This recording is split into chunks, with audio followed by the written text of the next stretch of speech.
In a few seconds, you're going to learn something that could completely change the way you think about money and time. An ordinary 30-year-old. No special advantages, no genius-level IQ, just one simple decision: investing $670 every month. At first, it doesn't feel like much. Rent, bills, life, it all swallows that number whole, like it was never even there. But the real question isn't whether $670 is a little or a lot. The real question is, what happens if you keep doing this for 30 years? Did you know that one small, consistent decision can eventually build $1 million? What you're about to see isn't a dream. It's not some lucky story either. It's a reality that builds slowly, one most people never get to witness because they never make it to the end. And this story starts somewhere very ordinary. But the ending? You can't even imagine it yet. You've hit 30. Life isn't college plans or daydreams about the future anymore. It's real now. Every month, the paycheck lands. For a few days, your account looks reassuring. Then the bills start hitting, one by one, and that number quietly shrinks back down. Rent, car payment, insurance, groceries, phone bill, maybe a student loan you're still chipping away at, the money that comes in at the beginning of the month. By the end of it, you can barely trace where it all went.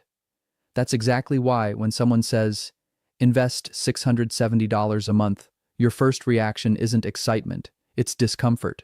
$670 feels like a lot, because you're not seeing it as future wealth. You're seeing the dinners you'd skip, the weekend trips you'd pass on, the online orders you wouldn't place, and that little cushion of breathing room you get when there's still something left in your account at the end of the month. And honestly, that reaction makes complete sense. For most people, the problem isn't income. The problem is that their life is already structured in a way where every single dollar has somewhere to be before it even arrives. But here's where something starts to quietly shift. That $670 isn't disappearing. You're making a choice to trade a little comfort today for a little more freedom tomorrow. And that's the hardest part to accept at first, because the future reward is invisible. But the present sacrifice, that one you feel immediately. It doesn't arrive as some big moment, no dramatic turning point, no life-changing announcement, just an ordinary day. Paycheck came in, bills are covered, and there's a little left over. Money you would have spent without thinking twice. But this time, you pause. What if I just set aside $670 every month and see what happens? It doesn't feel like a big risk. It barely feels like a decision at all. You open an account, maybe a brokerage app, a few taps. You set up an automatic transfer, $670, same day, every month, gone before you can second guess it. That's the whole decision. No fanfare, no instant reward. First month goes by, and nothing looks different. Everything feels exactly the same. But here's what actually just happened. You didn't start something new. You replaced an old habit. Spending first, saving whatever's left. You flipped it. You moved the money before the month could take it. And the strange thing is, in that moment, it barely registers. It feels like a minor adjustment. But the truth is, the biggest financial shifts in a person's life never come with an exciting launch. They start with a boring, almost invisible decision. The first month is quiet. $670 moves into the account. You check in every now and then. The number's a little bigger than before, but nothing you'd show anyone. Second month, the market dips a little. Then it comes back up.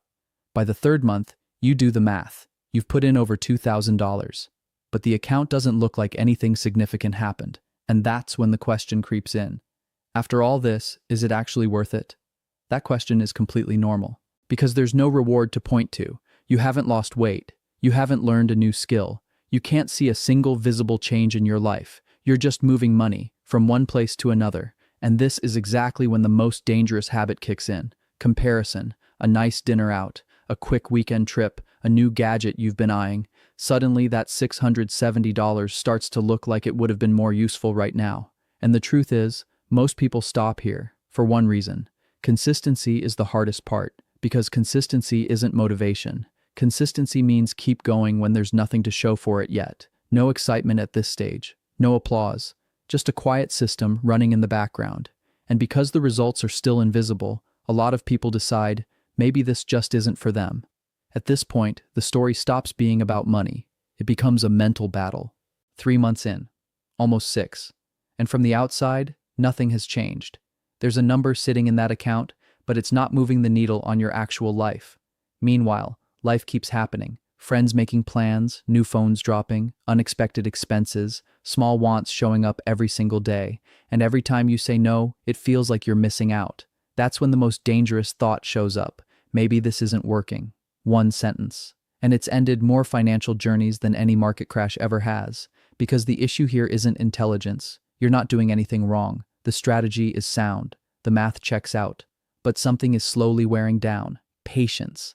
And this is where the most important truth reveals itself. Building wealth was never about knowing the most. It's about not stopping in the middle. It's not intelligence that kills wealth. It's interruption. You don't need to be a genius. But if you keep stopping and starting, no system on earth will work for you. At this stage, a lot of people think, maybe I should just pause for now. And that one phrase, for now, is what rewrites the future. Because the people who stop here never find out what was coming next. This is the exact moment two futures split apart. One person stops, another person keeps going. And here's what's interesting. There's not much difference in how smart they are. Their income might be nearly identical. The only difference is one thing. One chooses interruption. The other chooses consistency. You keep going. $670 every month. Same date. Same automatic transfer. And slowly, something starts to look different. In the beginning, every single dollar in that account came directly from you.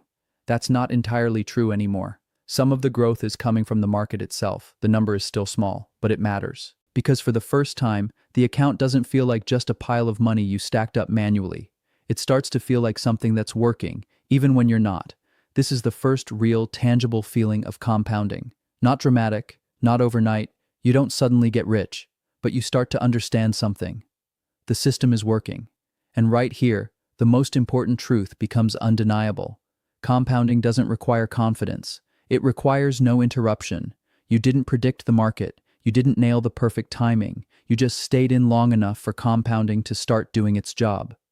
1 year ago, setting aside $670 a month felt like a big deal. Today, 12 months later, you open the account. The number is sitting somewhere between $10,000 and $12,000. You stare at it for a few seconds, because it's not massive. But a year ago, it was zero. That's not bad. But honestly, it's also not that life-changing number people picture when they imagine investing. You didn't become a millionaire. Your life didn't transform overnight. You're still going to the same job, still paying the same bills. From the outside, no one would even know that for the past year you've been living by a completely different set of rules. But the biggest win wasn't in the account. It was in you.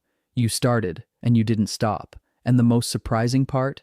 The fear you had at the beginning, it never came true. You thought losing $670 a month would make life harder, but a year later, you realize your lifestyle just adjusted. Quietly. On its own. You didn't miss that money every single day, because people are remarkably good at adapting to a new normal, faster than they ever expect. And now, for the first time, something starts to feel different. Maybe this isn't just about saving money. Maybe this is a system, one that's quietly working toward the future, even while you're busy living your life. And if this is what 1 year looks like, what does 5 years look like? 5 years ago, when you first started, $670 felt like a real sacrifice. Today, 5 years later, you open that same account. The number is just north of $40,000. And for the first time, looking at the balance doesn't feel routine. It feels real. It's not life-changing money yet, but it's also not something you can brush off anymore. When you started, the account was a habit. Now it's an asset. And the interesting thing is, this didn't happen in a single day. There was no morning you woke up and suddenly felt wealthy. It was more like one day you logged in and realized the number doesn't look the same as it used to. Something shifted. And now there's a different feeling when you open the app. Not anxiety, not doubt. A quiet kind of calm. Because you're not running on hope anymore. You have proof. You don't ask yourself, is this actually going to work? Anymore. Now the question is, what happens if I keep this going for another 5 years? This is where compounding introduces itself. For real. Slowly. Silently. But without question. And the thing that gets you, you didn't do anything new. No secret strategy. No perfect timing. Just consistency. And for the first time, it stops feeling like savings. It starts feeling like momentum. 10 years. That's not just a stretch of time. It's a transformation. You open the account again, and this time, the number isn't just bigger. It's a different reality entirely. just over $100,000, and something strange happens at this milestone. You're no longer the only one building this. In the beginning, everything depended on your $670. You put money in, the account grew. Simple as that. But now, the balance of power has shifted. It's not just you contributing anymore. The money itself is growing. The annual returns are starting to approach $6,000 to $7,000. For the first time, the account isn't just a reflection of what you put in. It's adding something of its own. This is a silent shift. You can't see it happening, but it changes everything about how the system works. Because your job isn't to grow this anymore. Your job is just to continue. This is the most important change of all. You are no longer the main driver. You're not writing the whole story anymore. The story is starting to write itself, and the longer you stay in, the more independent the system becomes. You go to work. Life moves forward. But this part of your life runs on a completely different set of rules. Time, market, patience. And you understand for the first time, this isn't a savings account anymore. This is a system that works even when you're not watching. But the next lesson wasn't about growth. It was about what happens when the growth suddenly vanishes. Because a test was coming. One where the balance in the account wouldn't matter at all. What would matter was something much harder to hold on to. Your patience. But those 10 years weren't all smooth sailing. At one point, the market dropped. Hard and fast. Within a few months, thousands of dollars vanished from the account. And after all those years, that old familiar question came crawling back. Is this actually working? But there was one difference this time. You weren't a beginner anymore. You didn't know when the recovery would come. You didn't know if the market would drop even further next month. But you didn't stop. The automatic transfer kept running. $670 goes in again. Then again. Then again. And slowly, time did what time does. 20 years. This isn't a plan anymore. It's become a way of life. You open the account again. Nearly $300,000. And this number feels different from anything before it. Because for the first time, you truly understand. This isn't just what you put in. This is what time built. When you started, you thought $670 was the whole story. 20 years later, you realize $670 just opened the door. Time built the house. And the biggest shift at this stage isn't in the number, it's in how you think. You don't stress about the monthly contribution the way you used to, because this account doesn't depend on your paycheck anymore. It runs on its own rhythm. And the annual returns coming in, they actually mean something now. This isn't bonus money anymore. It's part of your financial foundation. You start to notice that life doesn't feel as fragile as it once did. A sudden expense, job pressure, economic uncertainty, none of it hits the same way it used to. Because there's something underneath you now, a foundation. And the biggest realization hits right here. Building wealth isn't just about having more money. It's about building a system over time that slowly sets you free. 30 years ago, this was a decision to invest $670 a month. Today, it's $1 million. You log into the account. The number is sitting right there on the screen, $1 million. You just stare at it for a moment, because once upon a time, that number lived in the realm of imagination. Today, it's real, and here's the most remarkable part. Most of that million wasn't money you earned with your hands. Over 30 years, you put in roughly $241,200 out of your own pocket. The remaining $758,800 came from somewhere else. Time, compounding, patience. Nearly 76% of that wealth was generated by money growing on top of money, not by you showing up and grinding for it. You contributed $670 a month. But in the end, $670 was never the hero of this story. Time was. And that's where the deepest realization lands. This $1 million wasn't built in a single year. It was built from thousands of small decisions, from the days when nothing seemed to be happening, from the months when the growth was practically invisible, from the moments when stopping would have been the easiest thing in the world. Today, you understand. Your money worked longer than you did.